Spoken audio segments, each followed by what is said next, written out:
Hi there, it's the middle of April and time for BV update number 32, and you're looking at all the action that happened this month. Actually, there was quite a bit of it too. I actually did a lot of work. Let's start out by looking at the fact that I added streetlights to the three blocks in Mill Creek. This is the town of Mill Creek once again. This is where all of my efforts have been concentrated. Once again, I'm going to step back just like last month and give you an idea of where it is. It's on the top deck. Not only though did I add street lights, I added real lights. And you can see that. So those are all LEDs in there. And you'll see in a second, we'll talk about the fact that I finally finished the Kramer's building. This is the Kramer's hardware building that I was building, the Banta Model Works model. And if you remember last month, I still had not gotten a replacement wall for this thing. Well, I'll tell you what, shame on you, Banta Model Works. I never heard from them, even though I know they had my phone number and I know they had my problem because I talked to the guy's wife on the phone. Anyway, I wound up by scratch building the wall myself and just moving onward. And as you can see, if I can get her in focus, we have internal details here. These are some of the people and things that I worked on at Kramer's Hardware, including the and I realize this is totally anachronistic. This has nothing to do with the time frame of this layout, but I thought it was a cool feature. We have the water softener salt that I put out on the pallets outside, just like the real Kramer's had. And you'll notice right here I built a little crossing shanty with the guy right there with his little stop sign on.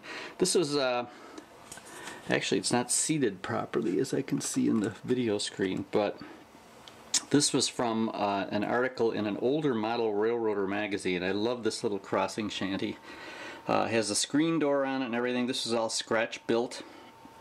And of course, as you can see, I put a little gooseneck light on it, along with the light inside the Kramer store there. That was fun to build. What else did we do here? We're going to back up a second and show you this. Right here in front of us is the park, the Mill Creek Park. This was all built in the last few weeks. I took a lot of photographs of it for an article in Model Railroader, but we've got, you know, a guy playing the guitar, somebody working on the flowers outside. We've got an older couple sitting here. There we go. And a younger couple sitting here ready to have a little picnic. It looks like a bottle, to me it looks like a bottle of gin or something, or vodka, whiskey on the table. It's supposed to be just a little wine bottle. Anyway, that's the Mill Creek Park. I finished this street that runs between the two sets of tracks, and as I said, I have my little crossing guard there because I wasn't keen on spending the money for crossing gates in this town, so there you go. But all of my efforts have been concentrated here. We finished the scenery behind the city. I think that was done last time, so I won't even go into that. The only thing I actually need to do is pull a decal for the water tower, for the Mill Creek water tower, and I will be pretty much done with this part of the city. The rest of Mill Creek, which the creek is right here, obviously, I have yet that to do, and the rest of the scenery for the rest of the outskirts of town. What else? Nothing. This has been a ton of work, and it's been a lot of fun.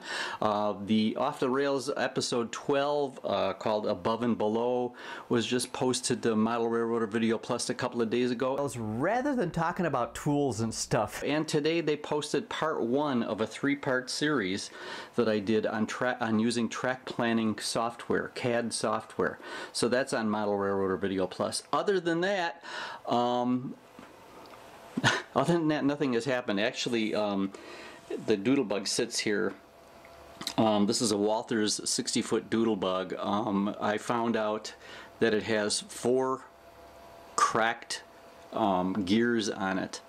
All 4 of the axles have cracked gears. Sorry about the focus. And so I'm going to have to order some from Northwest Shortline, I believe. Otherwise, I've got a paperweight there. But that is update number 32 for the Buena Vista Railroad for the middle of April 2017. As always, and I always say this, and I actually really do mean it, thanks a lot for tuning in, and I will see you next month.